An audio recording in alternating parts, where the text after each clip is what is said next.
Baiklah, di sini saya akan menjelaskan rasio aktivitas. Yang pertama yaitu perputaran piutang atau receivable turnover dengan rumus RTO sama dengan penjualan kredit dibagi dengan rata-rata piutang dikali dengan 1. Komponen laporan keuangannya yaitu yang pertama penjualan kredit pada tahun 2018 sebesar 42.149.794.225 rupiah. Sedangkan pada tahun 2019 sebesar 46.977.492.727 rupiah. Rata-rata piutang pada tahun 2018 sebesar 24 miliar 40 juta 90.991 rupiah. Sedangkan pada tahun 2019 sebesar 25 miliar 939 juta 8.647 rupiah. Maka hasil dari perputaran piutang atau receivable turnover RTO sama dengan penjualan kredit dibagi rata-rata piutang dikali 1 pada tahun 2018 sebesar 1,75 dan dibulatkan menjadi 2 kali. Sedangkan pada tahun 2019 sebesar 1,81 atau dibulatkan menjadi 2 kali. Yang kedua yaitu days of receivable dengan rumus DOR sama dengan piutang rata-rata dikali 360 dibagi penjualan kredit dikali 1 hari. Komponen laporan keuangannya yang pertama piutang rata-rata pada tahun 2018 sebesar 24 miliar 40 juta 90.991 rupiah. Sedangkan pada tahun 2019 sebesar 53 miliar 528 juta 450.125 rupiah. Penjualan kredit pada tahun 2018 sebesar 42 miliar 149 juta 794.225 rupiah. Sedangkan pada tahun 2019 sebesar 46 miliar 977.492.727 rupiah. Maka hasil dari days of receivable dari piutang rata-rata dikali 360 dibagi penjualan kredit dikali 1 hari pada tahun 2018 sebesar 205,3 hari. Sedangkan tahun 2019 sebesar 198,7 hari. Yang ketiga yaitu perputaran persediaan atau inventory turnover dengan rumus ITO sama dengan harga pokok penjualan dibagi dengan persediaan rata-rata dikali dengan 1. Komponen laporan keuangannya harga pokok penjualan pada tahun 2018 sebesar 42 miliar 149 juta 794.225 rupiah. Sedangkan pada tahun 2019 sebesar 46 miliar 977 juta 492.727 rupiah. Persediaan rata-rata pada tahun 2018 sebesar 24 miliar 168 juta 770.580 rupiah.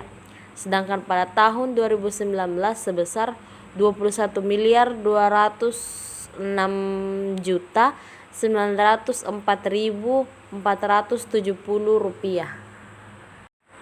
Maka perputaran persediaan harga pokok penjualan dibagi dengan persediaan rata-rata dikali 1 pada tahun 2018 hasilnya yaitu 1,74 kali. Sedangkan pada tahun 2019 sebesar 2,21 kali. Selanjutnya yang keempat yaitu hari rata-rata penyimpanan persediaan atau average days inventory.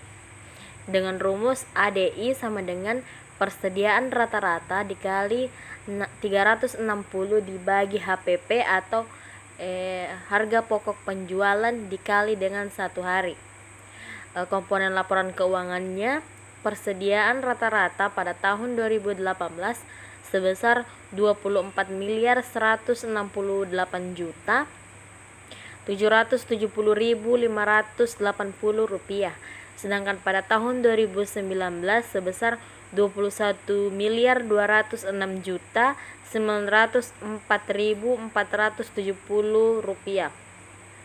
Sedangkan harga pokok penjualan atau HPP-nya pada tahun 2018 sebesar 42.149.794.225 rupiah, sedangkan pada tahun 2019 sebesar 46.977.492.727 rupiah.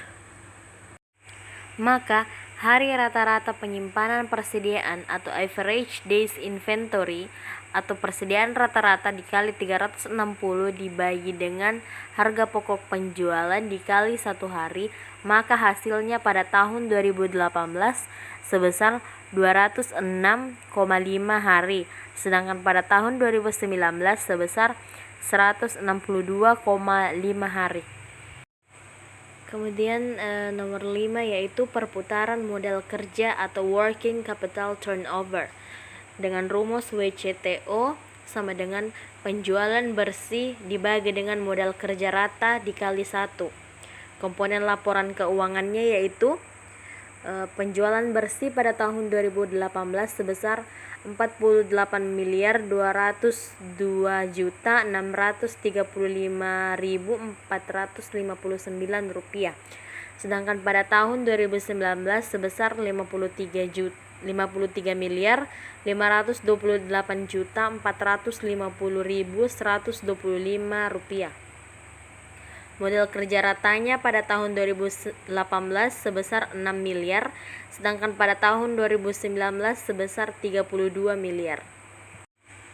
Maka perputaran modal kerja atau working capital turnover, penjualan bersih dibagi dengan modal kerja rata dikali 1, hasilnya pada tahun 2018 sebesar 8,03 kali, sedangkan pada tahun 2019 sebesar 1,57 kali.